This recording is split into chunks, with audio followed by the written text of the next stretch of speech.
మీకు variety breakfast చూపిస్తాను చూడండి. పిల్లలు చాలా ఇష్టంగా తింటారు. దీనికి కావాల్సిన పదార్థాలు ఏంటంటే బ్రెడ్ దోశ అండి. ఇదిగోండి 2 బ్రెడ్ ముక్కలు, ఇదిగోండి దోశల పిండి. ఇంట్లో దోశల పిండి ఉంటుంది కదా, రోజు పిల్లలకి ఎప్పుడు ఇడ్లీ దోశ ఇవి కాకుండా ఇటు బ్రెడ్ పెట్టినా ఏమిటమ్మా అనుకుంటారు కదా, అది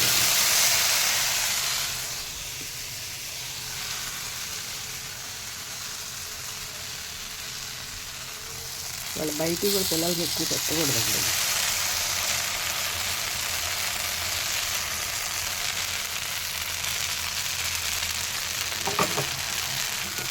పిల్లలకి నెయ్యి ఉంది, నెయ్యి మంచిది కదా పిల్లలకి. ఇప్పుడు అందరూ పిల్లలకి నెయ్యి వాడుతున్నారు బాగా.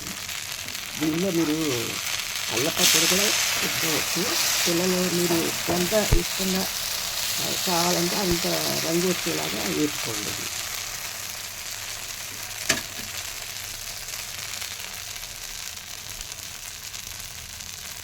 చూసారా, ఇది అంతా కలిపి 1 నిమిషం అండి, 1 నిమిషం 2 నిమిషాల్లో అయిపోద్ది. సాయంత్రం పూట స్నాక్స్ లాగా పెట్టుకోవచ్చు, లేదంటే ఇంకొంచెం నేను కాలుస్తాను చూడండి. ఇదిగోండి రెడీ అయిపోయింది చూడండి. ఇదిగోండి ఇలా వస్తాయి. ఇంకొంచెం కాల్చాను నేను ఇది. దీనిలో కొంచెం టమాటా సాస్ వేసి తినేస్తే బాగుంటుంది. పిల్లలు ఏది ఇష్టపడితే అది పెట్టండి. అల్లపచ్చడి పెట్టచ్చు. అల్లపచ్చడి అసలు చాలా మంచిదండి, పిల్లలకి వాడండి అది. అంతా కలిపి మీకు 1 నిమిషంన్నరలో ఒక బ్రేక్ఫాస్ట్ పెట్టేశాను.